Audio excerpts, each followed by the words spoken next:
Hello, I am Pastor May Ejishason. I am a pastor's wife and I have been one for over 22 years. Today I want to talk about non-pulpit value that the pastor's wife adds, specifically to the pastor's life. Many times as pastors' wives, we have our insecurities, we have, things that we are too hard on ourselves about. Sometimes we feel like we have to be a firebrand preacher. We have to, be able to sing, to play the piano, to lead the choir, to preach, to do miracles, to do all these great things, and that the better we are at those things, the greater our value is as women, as wives. And even though if we are called to certain things in the ministry, if we do have a fivefold ministry, a pulpit ministry, we should be committed to that and do that to our best ability in our consecration to God. But that is not what increases or decreases our value as wives. And today I want to talk about some things we can begin to see that we are already doing, the value we already add, so that we are not pressuring ourselves to be a certain way because we feel that is what is going to bring value. And then so that we are not comparing ourselves to people, especially to gifted people. You may see, maybe you're a pastor's wife watching this, and if you're not a pastor's wife, if you're not a pastor's wife, you're welcome. I want to do this to help pastors' wives and to help people understand pastors' wives as well. So you're welcome. If you're not a pastor's wife, please listen in, please watch and continue to watch. But there are times when we could begin to get under pressure because we look at certain people that have certain giftings and we think that they are more valuable in our husbands' lives than we are because they can minister a certain way, they can, they had certain value to what we perceive to be the most important thing in the pastor's life, which is the welfare of the church. We seem to feel like anybody who can add value there is adding greater value than other areas of life or his life. So that can unconsciously begin to weigh on a pastor's wife's heart, on her mind, unnecessarily, because you are already valuable. And as I go over these 7 things, you'll see that there are things you already are. It's value you already adding, right? I like what somebody said a short while ago. I'm going to be doing a series of Insta Live sessions as part of the promo campaign for my book, Dear Pastor's Wife. And the person said that, we should focus on being a good wife first. Just be a wife to that man. And as a wife to that man, you're already adding certain things that I want you to see. So your value is not in your ability to perform on the pulpit or in ministry. I want you to feel valuable even when you don't feel gifted. That's very important. Even when you don't feel gifted, I want you to feel valuable. The first value that I want to go over today is the fact that you are his partner in dominion. You are his partner in dominion. In the book of Genesis chapter 1 verse 26 to 28, I'll read from the Message translation. It says, God spoke, let us make human beings in our image, make them reflecting our nature so that they can be responsible for the fish in the sea, the birds in the air, the cattle, and yes, earth itself, and every animal that moves on the face of the earth. God created human beings. He created them godlike, reflecting God's nature. He created them male and female. The New King James Version says, let us make man in our image according to our likeness. Let them have dominion. And then verse 27 says, male and female, he created them. So male and female, God created them in Adam, and he gave them the mandate to have dominion. You see, when you came into that man's life, you completed the partnership for dominion. not dominion over people, because God did not create us to subdue people and subjugate them and exercise dominion over them, but He gave us dominion over the elements. He gave us dominion over the works of the enemy. He gave us dominion over anything the devil will try to bring against us in our lives, and together we partner in that dominion. So no matter what level of dominion, excuse me, please pardon me, my contact is acting up. No matter what level of dominion that man, the pastor, your husband, was walking in before he met you, before he married you, before you became a pastor's wife, you coming into his life completed the partnership. So you are in his partner in dominion on earth. Number 2, you are his rest. Proverbs chapter 31 verse 11 says, Proverbs 31:11 says, the heart of her husband safely trusts her, so that he will have no lack of gain. That's a man that's at rest, you know. You are his resting place. The pastor's wife is his resting place, you know.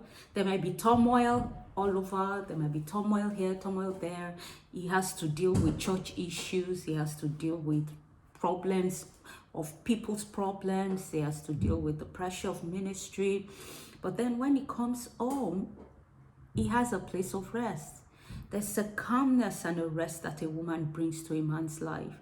She may not realize it, but it says here that the heart of her husband safely trusts in her. There's a place of safety and a place of rest in you. And you need to know this and value it so that you can create an atmosphere of rest and not of turmoil, you know. Yeah, we may get into disagreements, we may get into certain things, maybe we disagree over one thing or the other, but come back to that place of rest as quickly as possible, because there's nothing like having rest for your soul. I don't know, but I think that men just appreciate the fact that they can rest. They appreciate a place where they can rest. You know, this series of this teaching, this 7 things, I adapted from a message that Bishop R.C. Blake's Jr. preached. It's on YouTube, and he titled his message non-sexual value of a woman, and he was preaching this to let men know that, look, there's this value resting in your wife that you have at home, right? And it was helping men to see that, you know, a man will go out to a Aussie. I didn't come up with that term. I heard it from Jesse Duplantis. Like he said, Kathy, and he got it from Kathy. You know, he said a man will go and find one hussy somewhere, you know, one mistress somewhere because of sex, right? And it's because he doesn't see the value that he is compromising, the value that he already has in his wife, that he is neglecting and taking for granted because of a sexual fulfillment. So, you know, so you think you have better fulfilled sexually over here, whereas you have all this package here that you're neglecting to see. You're not seeing the package you have in your wife that you already have. So that was his basis, his premise for preaching this. But I am taking it, I am putting a spin on it, and I'm saying this to pastors' wives that, you know, sometimes you get you get insecure. Sometimes you allow insecurity, you get under pressure because you are not seeing all this value that others may not see, but you are already adding to the pastor's life, to your marriage, to your husband's life. So you don't have to feel like, oh, that person who is so gifted, who is so anointed, who your husband seems to appreciate because, oh my God, you know, they are raising the dead, you know. You don't have to feel like, oh my God, I need to be that way so that, you know, he will appreciate me more. Yeah, definitely there's something to be said to men about recognizing value in their husbands, but there's also something to be said to women in about recognizing value in themselves, being settled in yourself and feeling secure in yourself. Like, I bring all this value. I am rest. I am a place of rest. I don't need to compete. I don't need to be what I'm not, because all that I am is great, is good, it's valuable. And then number 3, you are a life giver for vision, right? How many times has your husband shared the vision on his heart, the vision for the church with you, and you just breathe life into it by speaking words of encouragement, by prayer, by, just thinking through it with him, by being a sounding board. Just like if you're a mother, when seed was planted in you, the human seed was planted in you, you gave life to it and it became a human being. You incubated it, you gave life, you gave sustenance to that seed of a human being, of a baby, until you had the baby. Same way you are doing it to vision every day. When the man, is about to sleep he has his head on the pillow and he's sharing his last thoughts of the day with you, and you are listening and you're encouraging, and you may not be preaching a message, In fact, I found out many times, like, if I'm trying to preach to my husband, sometimes he doesn't always take it as well as if I'm just being real. And just, sharing encouragement, letting him know that I believe in what he's doing, what he's planning to do, the vision God has placed on his heart. Some of the craziest ideas that that pastor may have shared with you, and you didn't laugh and you didn't go, oh my God, do you think you can do just because others are doing it? The fact that you give it life and you give him encouragement, that is so valuable. Who else would give him that kind of encouragement? Who else has his back? Who else is giving his vision the kind of life you are giving it? So you are a multiplier, actually. The same way, going back to the analogy of a baby, you were given a sperm, and inside of you, that sperm multiplied, the cells multiplied, came together, became a baby, and came out as a whole human being. Something microscopic came out as a human being that you could hold, you could rock, you could kiss, and something that could bring joy to a whole family, right? So you are that valuable. Number 4, in Ephesians chapter 5, verse 25 to 33, Ephesians 5, 25 to 23, the Bible talks about husbands loving their wives just as Christ loved the church and gave himself for her, that he might sanctify and cleanse her with cleansing of washing of water by the word, that he might present her to himself a glorious church, not having spot or wrinkle or any such thing, but that she would be holy and without blemish. So it says that husbands ought to love their wives in the same way. Husbands ought to be to their wives like Christ is to the church. So the Bible was showing us what real manhood is, like the way Jesus treated the church, gave himself for her, cleansed her, presented her to himself, and he's preparing to present her to himself, holy, without blemish, and giving his life for her. And it's a true measure, a barometer for manhood. And the value you bring to that man's life includes is the yardstick of his manhood.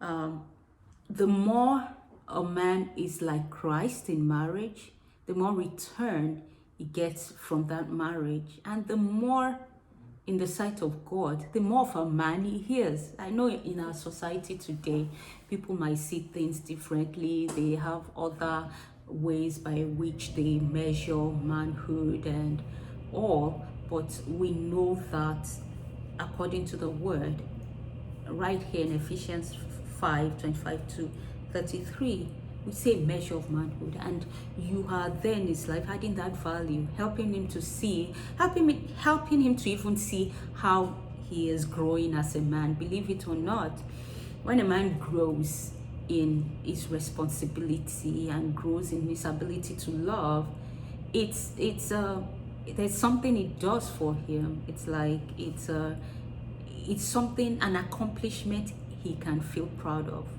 an accomplishment that he can feel proud of, and you give him that opportunity to have that accomplishment in his life. Number 5, you are his chief intercessor. Usually everyone should pray in a family. Everyone should pray in a family, but usually the woman is a chief intercessor for her family. I know for myself, many times my family is asleep, my husband is sleeping, my kids are sleeping, but I'm awake in the night praying for one or the other of them. I'm praying for my husband, I'm praying for my children, and the woman usually, she is the chief intercessor of the family. I'm reading a book right now that was gifted to me by a darling member of our church in Chicago. And it's a book written by Bishop T.D. Jakes, When Women Pray, and I'm really enjoying that book. It talks about the importance of women praying, and goes through the Bible and different women who have prayed significant prayers that have had quite significant results. And it goes back to, in that book, it goes back to reminding us as women that we cannot take for granted our call to prayer. Everyone is called to pray, but the woman is the chief intercessor for the family. You are the chief intercessor for your husband. Yes, there may be a prayer band. Yes, he may have intercessors. Yes, he may have people praying for him, but no one can pray for him consistently and for as long as you can. I remember I've been praying for my husband since way back.